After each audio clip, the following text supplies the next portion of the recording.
Hello everyone, welcome to educational channel and this is Srinang. So today we are going to continue with trigonometry. Okay, so I am going to give an identity and the proof. Okay, it's an identity. Why identity? It's true always true. Okay, so sine square theta plus cos square theta is equal to 1. Okay, how? I'll explain. Okay, so what is sine theta? Opposite by hypotenuse, right? Sine theta whole square. Okay, cos theta adjacent by hypotenuse whole square is equal to 1. Okay, so opposite square by hypotenuse square plus adjacent square by hypotenuse square can be written as opposite square plus adjacent square by hypotenuse square at the same time.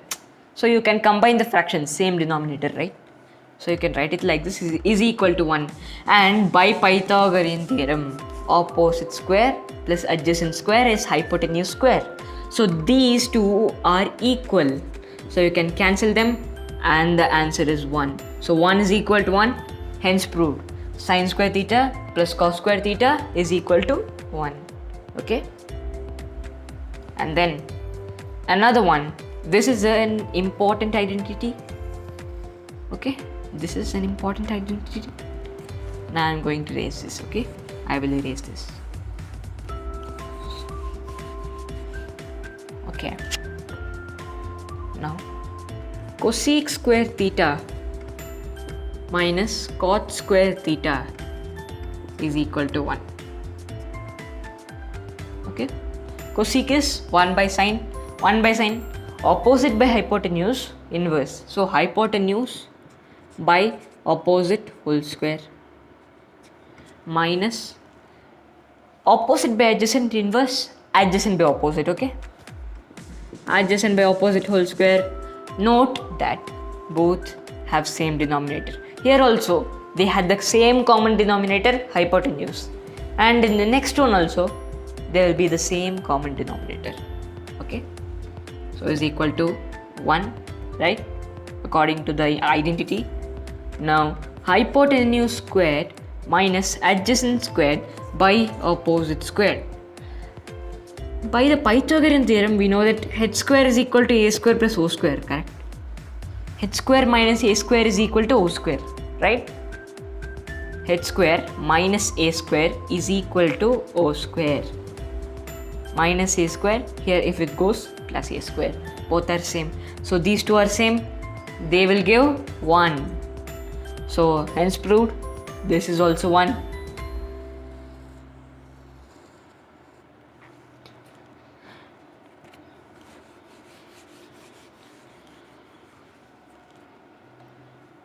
And then sec square theta minus tan square theta, okay, is equal to 1.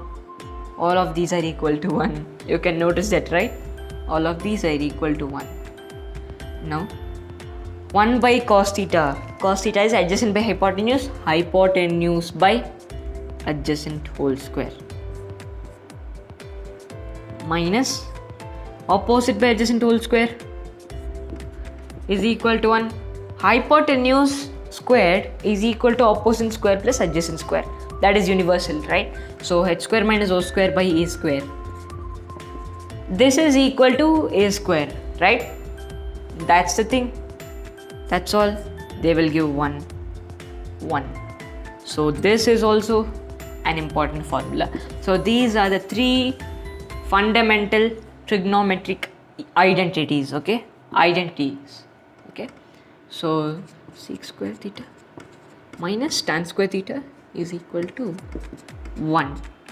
So we can use these identities even in the heights and distances chapter. Okay, heights and distances in right angle triangles, etc. There are many applications to these equations. Okay, so now we have learnt all of this, right? Shall we jump into something new? Inverse trigonometry fundamental of inverse trigonometry, okay? Just fundamental, because inverse trigonometry needs the knowledge of trigonometric equations also. You need to know compound angles, multiples and submultiple angles, etc. There are many things, but we will jump into the basics alone, okay? Just the basics. Okay. Sine, I'll write another pen. Okay. So let's take one thing. Cos 60 degrees, okay, is equal to 1 by 2, right? Now if I ask you cos of what angle is equal to 1 by 2, what will be your answer?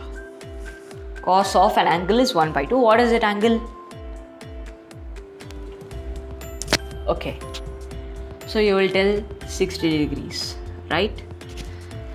See, it's not just 60 degrees. You have a finite number of values for this, right? A finite number of values for this in periodic intervals, okay? In periodic intervals, you have finite number of values for this, okay? You can find out another value also. See,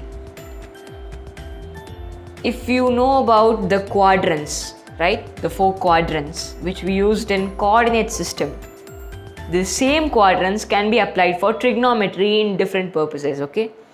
So let this be the coordinate axis. This is first quadrant, second quadrant, third quadrant, and then fourth one, right? These are the 4 quadrants. From here to here, this angle is 90 degrees. From here to here, 180 degrees. From here to here, 270. And from here to here, 360, right? Now, we have many cases in this, like cos is positive in this quadrant, sine is positive in this quadrant, but I will give you a short form, okay? Cos is positive in 4th quadrant, so your another solution for this cos of x is equal to 1 by 2 is 300. How? Cos of 360 minus theta is equal to cos theta, okay? We will explore this later, okay? In the coordinate axis, cos of 360 minus theta is equal to cos theta. So cos of 360 minus 60 is equal to cos 60. So 360 minus 60 is 300. So x can be 300. Okay, that is the solution, right? So you can have infinite values, but in inverse trigonometry we don't care about those values. They are included in the chapter of trigonometric equations. So you can simply say 60 degrees is equal to cos inverse of 1 by 2. And I will tell you one thing, cos inverse is not the same as sec, okay? I told you the inverse of cos x, okay? I did not tell you the inverse of the function cos, okay? There's a difference. 1 by cos x, that is cos x inverse, is different. Cos x inverse is equal to sec x. There's no doubt about it, okay? There's no doubt about it. Cos inverse is not the same as sec, okay? Inverse of cos x is same as sec x, okay? This x makes a lot of difference.